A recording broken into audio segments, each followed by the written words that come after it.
오늘은 영적 백병전에 대해서 설교하려고 합니다. 영적 백병전이라는 것은 고대 전쟁에서 두 나라가 군사들을 집결할 때 넓은 벌판에서 백병전을 하면 맨 먼저 이제 왕과 그 사령관들이 맨 앞에 가고 용사들이 말을 타고 가고 뒤에는 궁수들이 있고 그리고 보병들이 창을 가지고 양쪽에서 엄청난 그 함성을 저지르고 이제 전투를 합니다. 지금 생각해 보면 참 이 백병전은 정말 무식하게 싸우는 겁니다.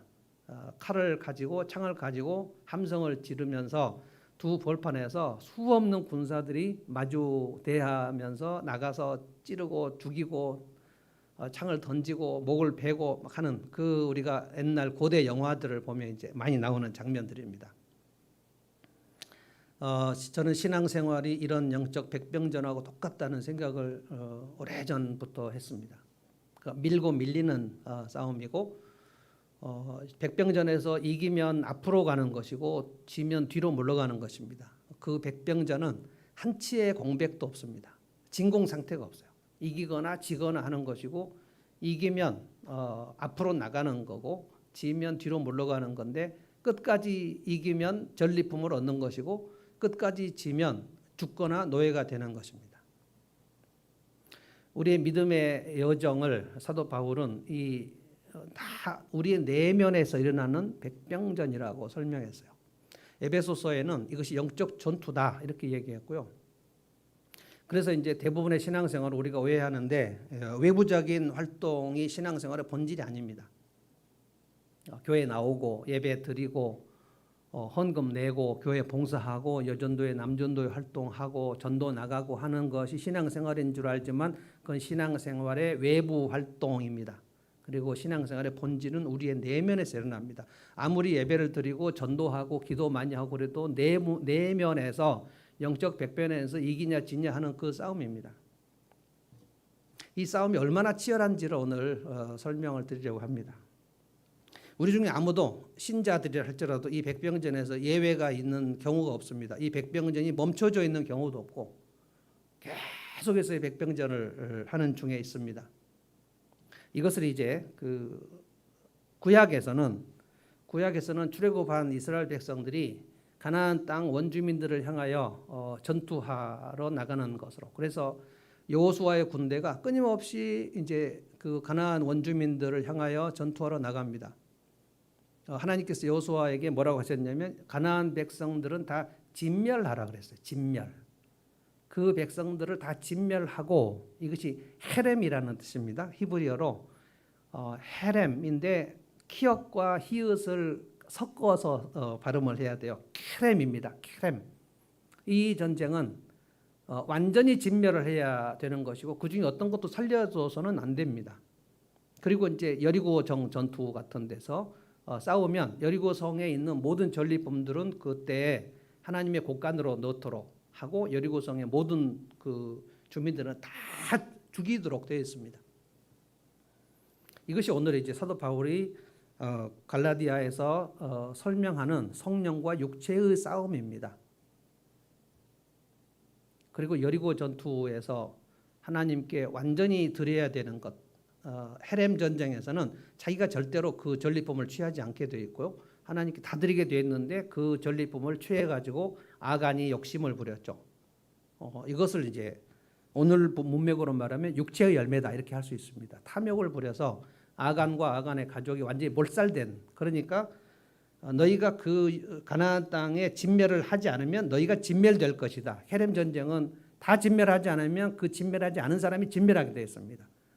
그래서 나중에 사울 왕도 아말렉 전투를 할 때 하나님께서 아말렉을 다 진멸하라 그랬거든요. 그것도 다 가나안 원주민들입니다. 그래서 만약에 여호수아의 군대가 가나안 원주민들과 싸운 다음에 여호수아가 죽은 다음에도 계속해서 완전히 가나안 땅의 원주민들을 진멸하는 일들을 했었더라면 사사시대 400년이 오지 않았을 겁니다. 400년 동안 그들이 가나안 원주민들과 진멸하지 않았기 때문에 거기에 블레셋 사람들, 그다음에 뭐 암몬 사람들, 가나안 원주민들이 드글드글한데 그들과 싸우기를 멈췄기 때문에, 그래서 그 가나안 원주민들이 강성해져 가지고 이스라엘이 400년 동안 얼마나 힘없게 살았는가를 우리 사사시대 사사기를 읽어보면 알 수 있어요. 그 가나안 원주민들을 누가 완전히 물리쳤냐면은 다윗이 물리쳤습니다. 그래서 다윗 왕국을 세웠습니다. 이 모든 일들을 구약 역사를 읽어보면 사도 바울이 이것을 오늘 갈라디아서 그대로 지금 설명했어요. 그러니까 구약 역사는 완전히 그 드라마 같이 쭉 펼쳐 있는 것이라면 그것을 우리가 외국 영화 볼 때 영화를 볼 때 자막이 있지 않습니까? 지금 무슨 일이 나는가를 설명하는 자막이 없으면 우리가 외국어 영화를 잘 못 보죠. 이 오늘 갈라디아 5장은 우리 영적 전투가 여호수아와 그 여리고 전투에서 일어나고 헤렘 전쟁 이 모든 것들을 지금 이렇게 자막으로 설명해 주는 것입니다. 이 갈라디아 초신자들이 이 영적 전투의 본질을 잘 몰라요. 그래서 지금 지난주에 말씀드린 것처럼 신앙의 함정에 빠져버렸어요. 지금 무슨 전투가 일어나는지를 알지 못한 채 있는 거예요.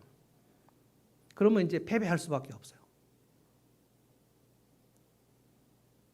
우리 신라 일기에서 우리가 디모데와 더베의 가이오 이 두 청년을 여러 번 제가 얘기를 했는데 이들이 다시 영적 전투에서 이기도록 해서 이 갈라디아 교회들이 일어나게 되는 그 결과를 말씀드렸습니다만 지금 이 상태는 갈라디아 교회에 이 편지를 보낸 상태는 영적 전쟁에서 백병전에서 완전히 뒤로 물러버린 상태입니다. 이 전쟁에서 이기면 전리품이 있는 것이고 지면 아주 힘없는 노예가 되어버립니다. 완전히 진 상태를 육체의 행실이 가득하다라고 했습니다. 19절부터 21절까지 나오는 육체의 열매, 육체의 행실은 환히 드러났다. 이것이 이제 음행, 더러움, 방탕, 우상 숭배 이거 다 지금 신자들 얘기입니다. 예수 안 믿는 사람 얘기하는 게 아니라 갈라디아 성도들이 영적 백병전에서 싸움에서 졌을 때 뒤로 물러났을 때 성령의 역사로 인하여 승리하고 앞으로 나가는 것이 아니라 육체의 열매로 인해서 졌을 때 우리 안에서 이미 패배했을 때 일어나는 여러 가지 현상들 환히 드러난다는 거예요. 환히. 그 중에 가장 큰 것이 음행입니다. 음행. 그리고 더러운 일들.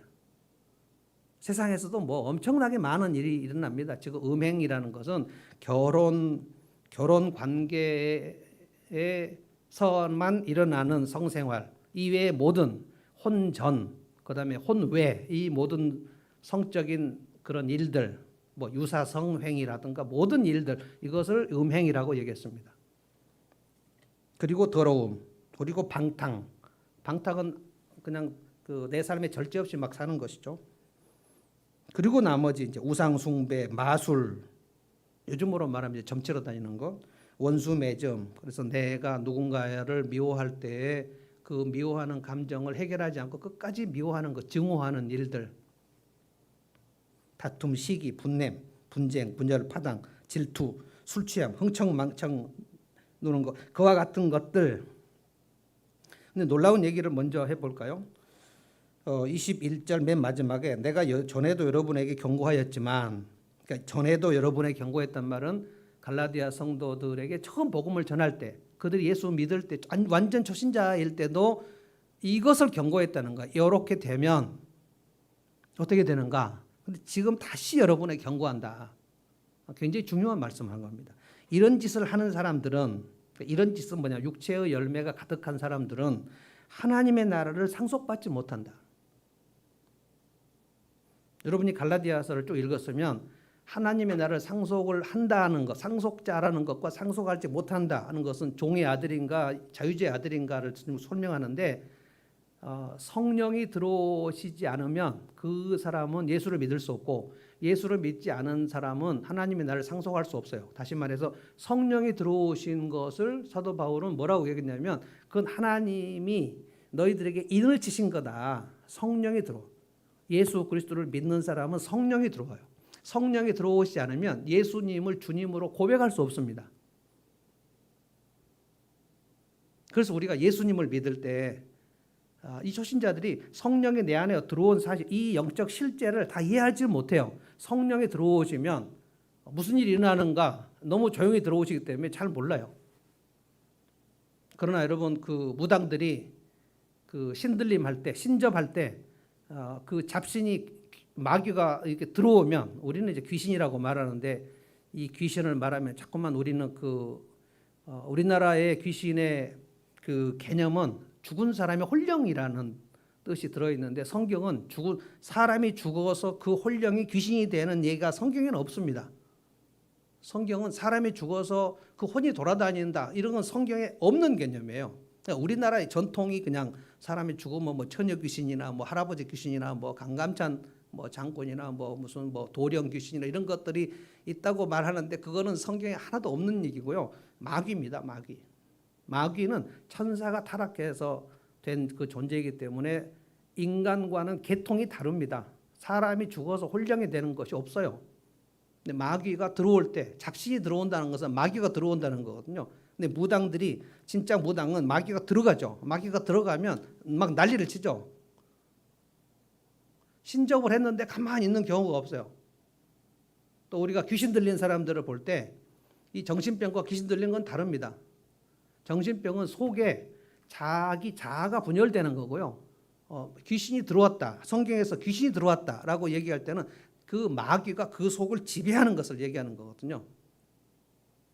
귀신이 들어오면 그 쇠고랑도 끊어버리고 굉장한 역사가 있고 아주 질서 있는 삶을 살 수가 없어요. 그러니까 다른 영이 그 사람 속으로 들어오면 이상한 일이 일어나 버리는 거예요.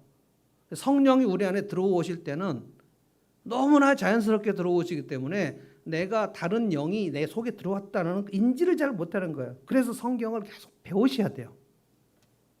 예수를 믿으면 성령이 들어오시는데 성령이 들어와야 우리의 영혼이 살아납니다. 이걸 거듭났다 그래요. 성령은 우리 안에 들어오셔서 계속해서 우리를 예수님이 누구신가를 깨닫게 하고 하나님이 누구신가를 깨닫게 하고 이거는 정확하게 하나님 말씀으로 깨닫게 합니다.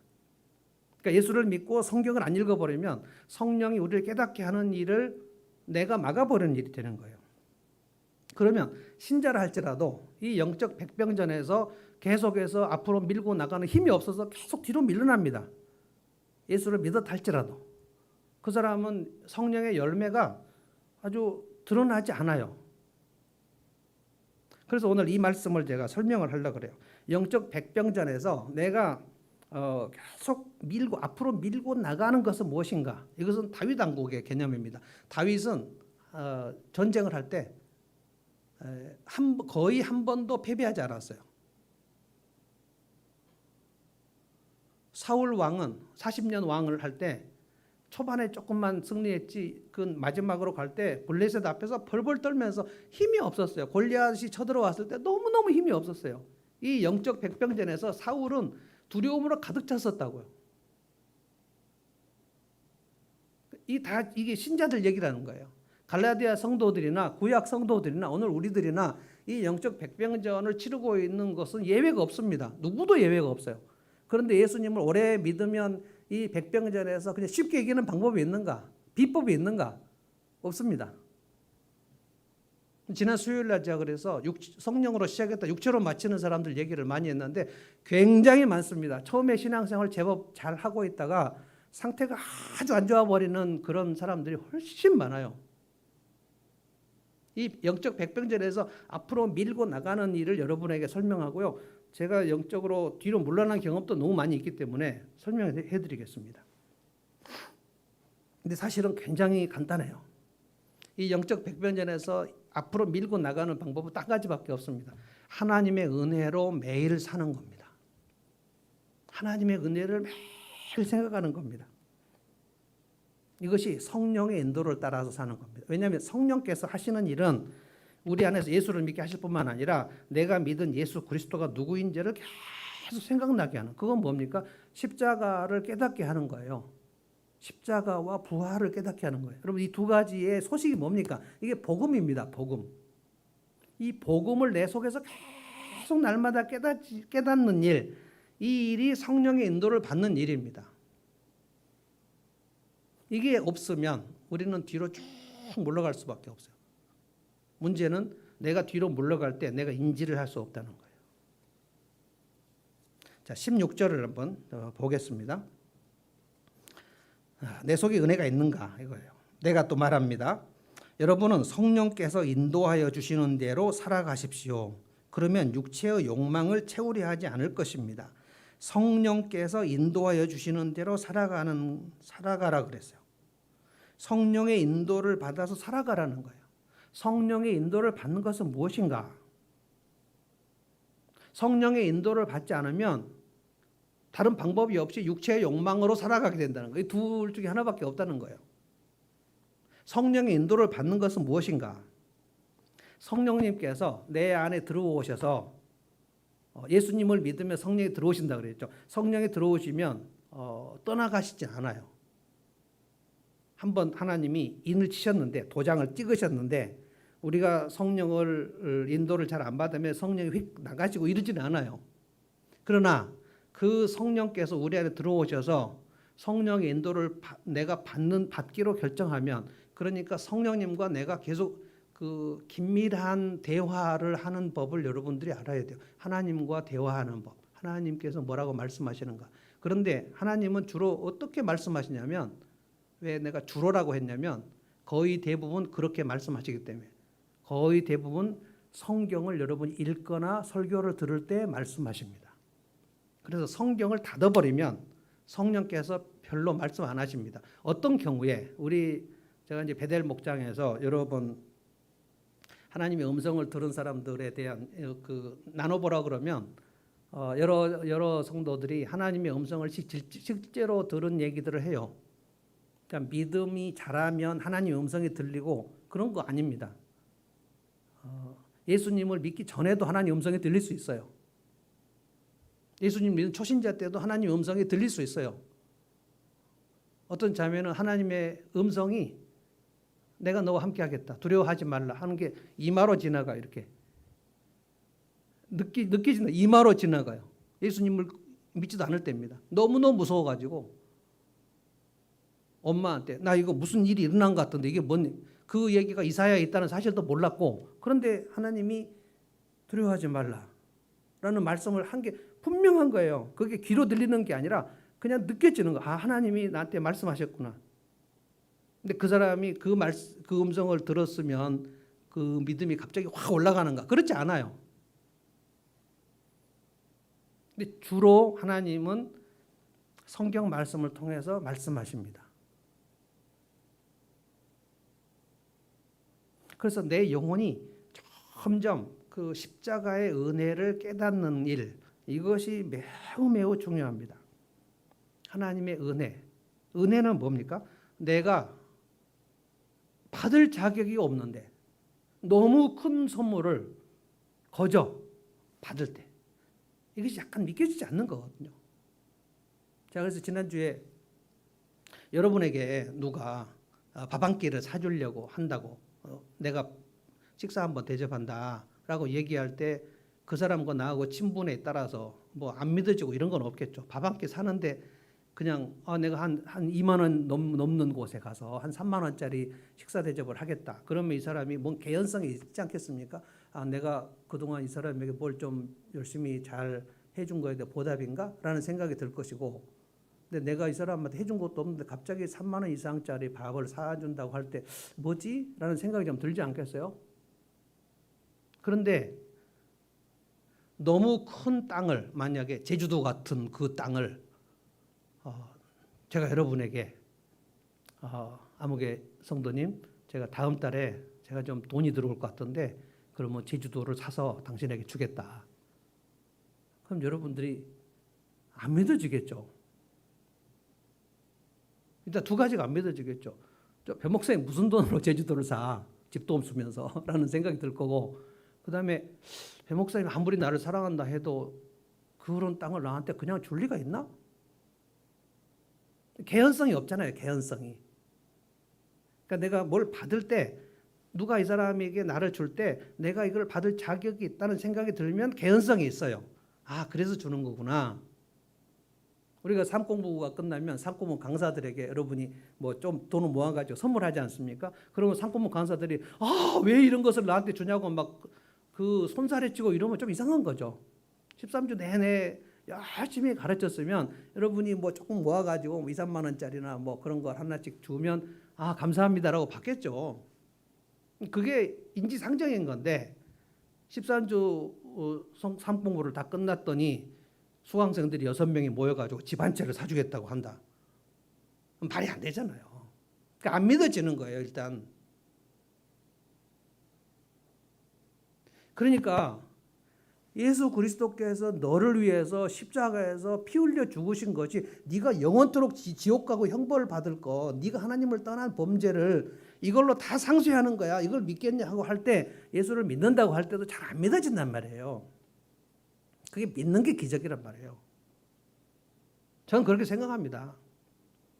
그냥 내게 이 복음을 전해주는 저 배목사가 나에게 사기를 칠 것 같지는 않은데 저 얼굴을 보니까 진심으로 말한 것 같은데 저 진심을 믿지 뭐 라고 생각하고 예수 영접하는 경우가 대부분입니다. 근데 그 영접을 해도 그 겨자씨만한 믿음을 갖고 예수님 믿겠습니다 할 때도 성령께서 들어오신다는 거예요. 이게 잘 안 믿어진다는 거예요. 그래서 이 은혜는 한번 받으면 그냥 끝나는 것이 아니라 이것을 계속 생각해 봐야 돼요. 왜냐하면 신구약 성경 전체가 이 복음에 대해서 설명하는 것이고 압축하면 복음이에요.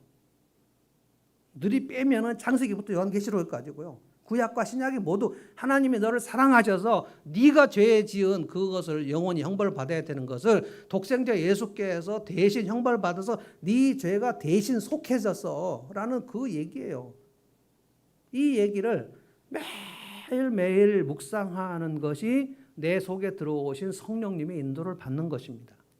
그래서 내가 누구를 사랑할 때, 내 이웃을 사랑할 때 근거는 뭐냐면 그래 주님이 나를 이렇게 사랑하셨는데 내가 빚을 주님 앞에 갚지 않았는데 주님께서 내 빚을 다 감면해 주셨다고?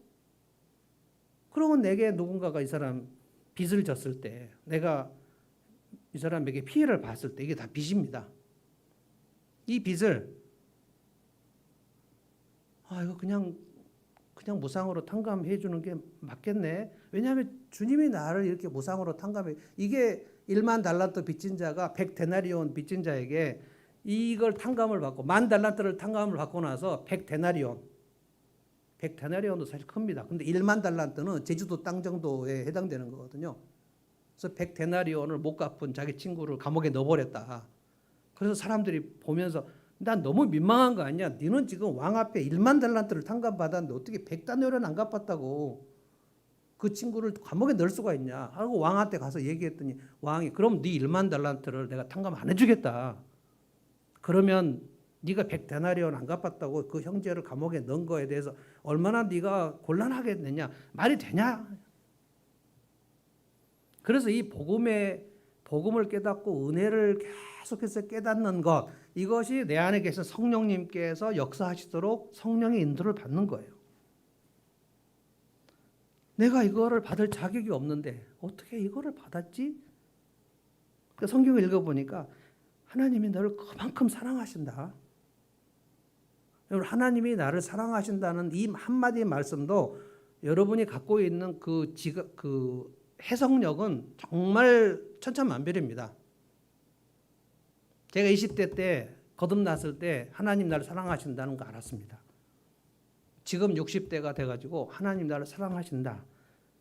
차원이 달라요. 복음은 이겁니다.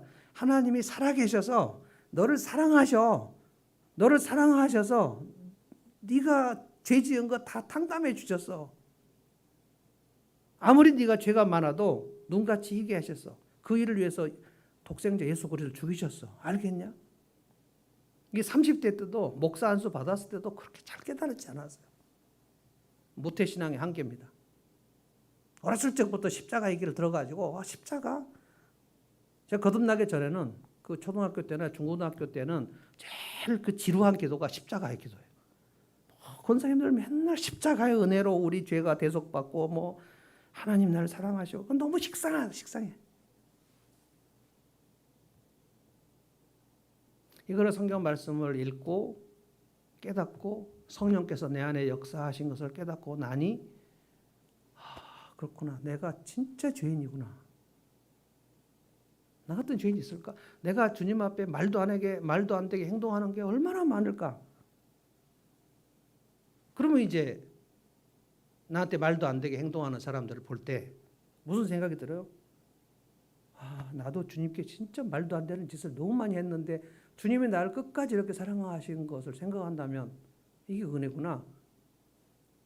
그걸 생각하고 나한테 말도 안 되게 행동하는 사람을 그래, 나도 그랬는데 뭐 하고 받아주는 거예요. 이게 오래 참음입니다.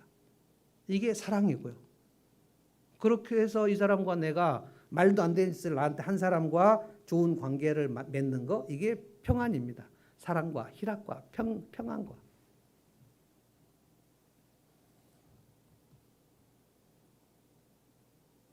대부분의 문제는 뭐냐면 우리나라 성도들은 성령의 역사 그러면 대부분 그 신비한 현상이 성경의 역사인 줄 알아요.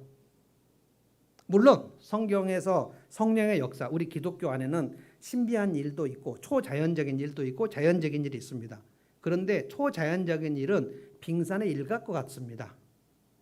대부분의 성령의 역사는 자연적인 일입니다. 빙산입니다. 일각은 초자연적 역사고, 초자연적 역사가 없다는 얘기가 아니에요.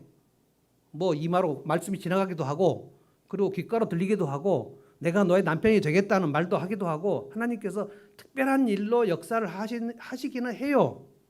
근데 그건 빙산의 일각입니다. 근데 우리나라 성도들은 성령의 역사라고 얘기하면 다 초자연적인 일이 일어나는 게 성령의 역사인 줄 알아요. 없다는 얘기가 아니라 그것은 조그만 것이고요.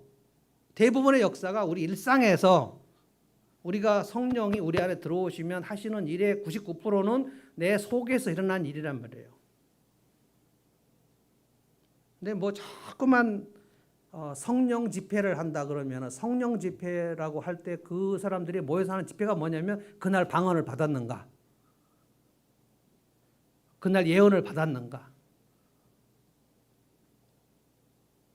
엊그저께도 어떤 분이 심각한 상담을 했는데 한 전화로 한 3시간 상담한 것 같아요. 교회 문제. 근데 그게 다 뭐 성령의 역사, 그다음에 뭐 백신, 빌 게이츠, 백신은 빌 게이츠의 음모고 세계 정부가 다 조작을 한 거여서 우리나라 국민들은 바보같이 전부 백신을 맞고 있는데 절대로 백신을 맞아서는 안 된다고 어떤 목사님들이 강력하게 가르친다는 거예요.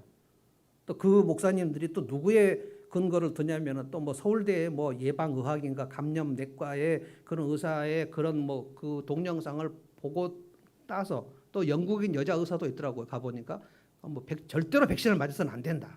백신을 맞으면 마이크로칩으로 뭐 들어가 가지고 뭐 모든 그 통제 속에 있게 된다. 그래서 조지 오웰의 1984 그 빅브라더의 모든 감시 속에 들어간다. 그래서 온라인 예배도 다 감시 속에 들어가니까 온라인 예배도 안 된다.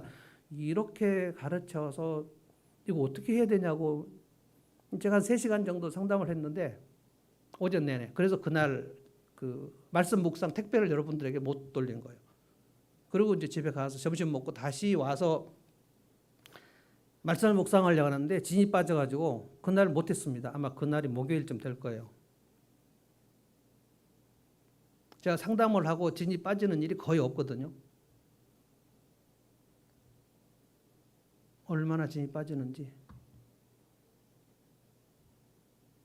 다 성령의 역사를 얘기할 때 여러분 우리 하늘목회 성도들은 좀 일단 이 부분에 대해서 배웠으면 좋겠어요. 성령의 역사 중에 초자연적 역사는 1% 정도 되는 거고 99%는 자연적인 역사, 우리 안에서 일어나는 하나님의 말씀을 깨닫게 하시고 계속해서 우리 속에서 역사하신다. 그래서 예수님이 성령을 뭐라 그랬냐면 보혜사라 그랬어요. 보혜사인데 또 다른 보혜사가 너에게 올 것이다. 보혜사를 영어로 뭐라 그러냐? 카운셀러라고 해서 카운셀러. 카운셀러가 뭡니까? 상담자. 그러니까 인도자, 네 삶의 인도자. 그러니까 또 다른 보혜사라 그랬으니까 성령님만 보혜사라는 말이 아니라 예수님도 보혜사라는 뜻이에요. 카운셀러가 둘이에요. 예수님께서 오셔서 우리를 인도하시고 길을 내죠. 내가 곧 길이요 진리요 생명이라. 나로 말미암지 않고는 아버지 하나님께 올 자가 없느니라. 그 일을 성령께서 딜리버리를 하셔서 깨닫게 하시는 일이 보혜사라는 거예요. 이 보혜사는 그래서 계속해서 우리의 삶을 깨닫게 하십니다. 어떻게 해요? 하나님 말씀을 깨닫게 하신다는 거예요. 그래서 설교를 안 들어버리거나 성경을 안 읽어버리는 사람은 성령께서 그 사람을 깨닫게 하실 방법이 없는 거예요. 그런데 놀라운 거는 성령님은 절대로 우리를 강제로 깨닫게 하지 않는다는 거예요. 너무나도 인격적인 분이셔서 이게 이제 어려운 점이에요. 자, 17절을 읽어보겠습니다. 이것을 한번 같이 읽어보면 좋겠습니다. 영적 백병전의 실체입니다. 17절을 다 같이 한번 우리 컴퓨터 앞에 있는 성도님들도 정신 차리시고요. 한번 읽어봅시다. 17절 시작. 육체의 욕망은 성령을 거스르고 성령이 바라시는 것은 육체를 거스릅니다. 이 둘이 서로 적대 관계에 있으므로 여러분은 자기가 원하는 일을 할 수 없게 됩니다. 육체의 욕망과 성령의 소욕, 성령이 바라시는 것은 둘이 서로 적대 관계에 있다. 둘이 싸운다는 거예요. 육체의 욕망이라고 할 때 육체는 뭐냐면 영어 성경에는 육체를 sinful nature라고 그랬어요. sinful nature, 죄의 본성. 그러니까 육체를 이 신체를 말하는 게 아닙니다. 바울의 특별한 용어입니다. 육체라는 할 때는 헬라어로 사르크스라고 그래요. 사르크스.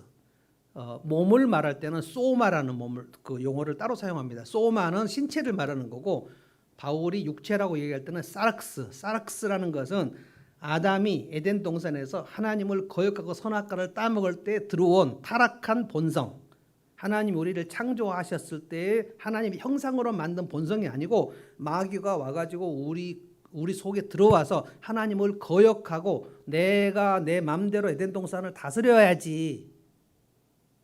마귀가 그랬잖아. 네가 선악과를 따먹으면 하나님 같이 될 것이다. 그 말은 뭡니까? 하나님이 에덴 동산에 왕이신 것을 네가 제끼고 네가 한번 왕으로 다스려 봐. 속인 거죠. 미혹돼서 넘어간 거죠. 근데 그 마음을 품고 선악과를 따먹는 것, 그것은 뭐냐? 그건 내가 에덴 동산을 다스리는 왕이 될 거야. 내 삶의 주인 내가 될 거야. 이 생각이 육체의 핵심입니다.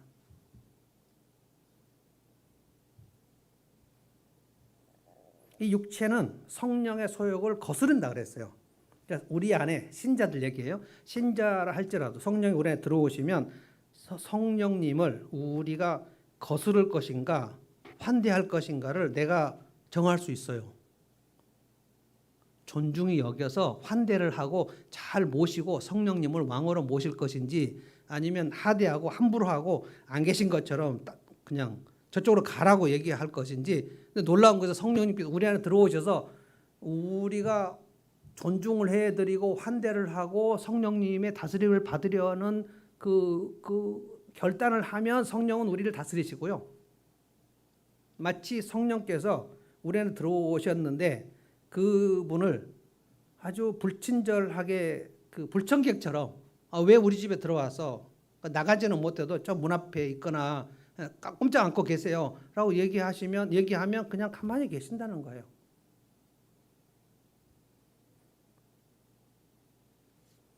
이 일을 우리가 결정하는 거예요. 이 싸움이 아주 치열하다는 거예요.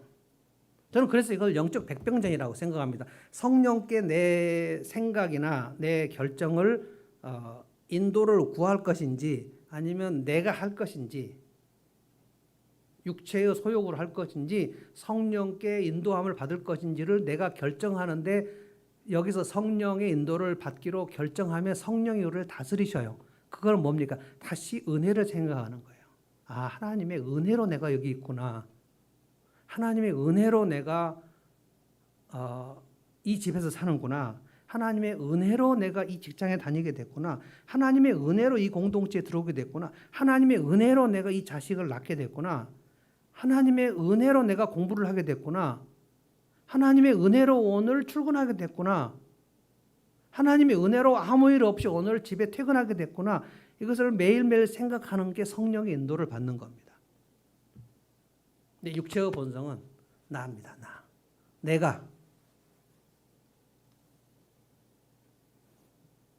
그래서 세 가지의 인생관이 있는 거예요. 하나는 내가 할 수 있다. 내가 하겠어. 이거는 자기 개발에서 적극적 사고방식입니다. 로버트 슐러나 그다음에 옛날에 노만 빈센트 필 같은 사람이 말한 적극적 사고방식, 포지티브 띵킹, 그 다음에 로버트 슐러의 불가능은 없다, 이런 거. 내가 다 할 수 있다. 그래서 이게 뭐 대기업에 그 입사하면 설악성 대청봉에 올라가 가지고 그 신입사원들 막 고래고래 소리 지르게 하죠. 할 수 있다, 할 수 있다, 막 이렇게 외치고 그러면 이제 모두 다 으쌰으쌰 해가지고 할 수 있다. 이거 되게 좋은 것 같은데 신앙이 아닙니다.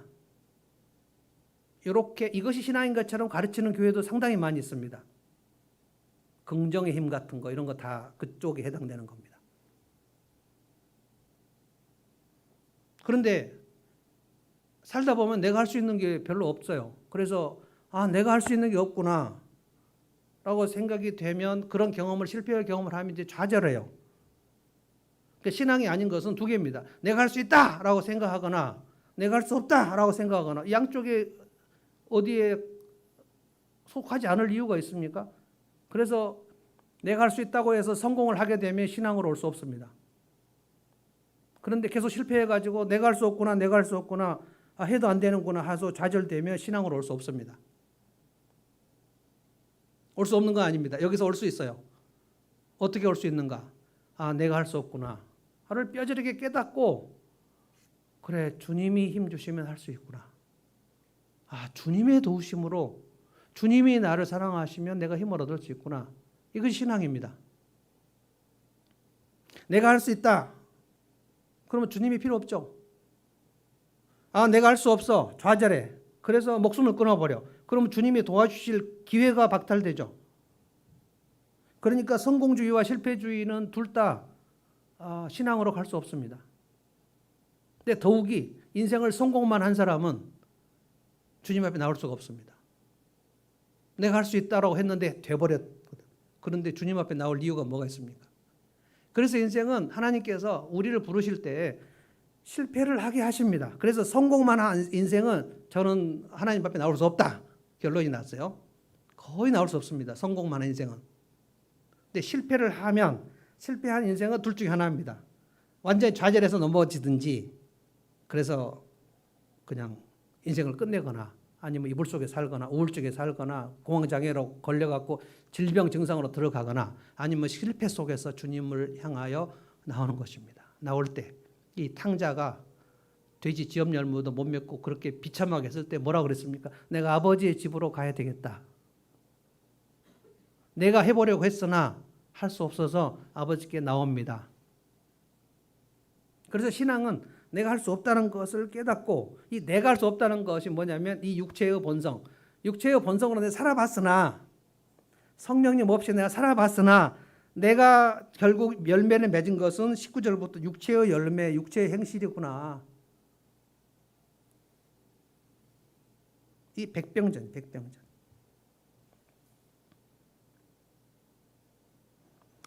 18절 읽어보겠습니다. 그런데 여러분이 성령의 인도하심을 따라 살아가면 율법 아래에 있는 것이 아닙니다. 여기서 율법 아래라는 말을 이제 갈라디아서를 계속해서 여러분이 문맥을 따라오시지 않은 분들은 이 말이 갑자기 왜 나왔는지 이해를 못할 것이고 계속해서 1장부터 율법 아래에 있는 자들아, 율법 아래라는 것은 율법 아래라는 말은 율법주의를 말합니다.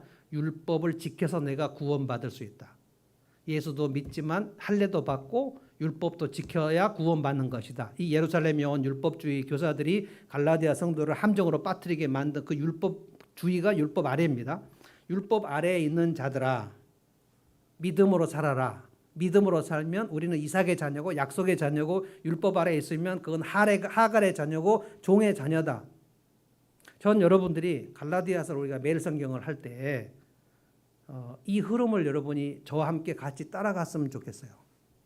주일 예배만 딱 설교를 들으면 제가 갈라디아 1장, 2장, 3장 이렇게 설교를 하지 않고 매일 성경으로 여러분들에게 쭉 택배를 보내고 수요 예배도 매일 성경으로 하고 그리고 본문을 건너뛰어 가지고 주일 예배를 5장을 딱 하니까 아무것도 안 하고 주일날 갈라디아 5장만 듣는 사람들은 율법 아래라는 얘기를 들을 때 감이 오지 않아요.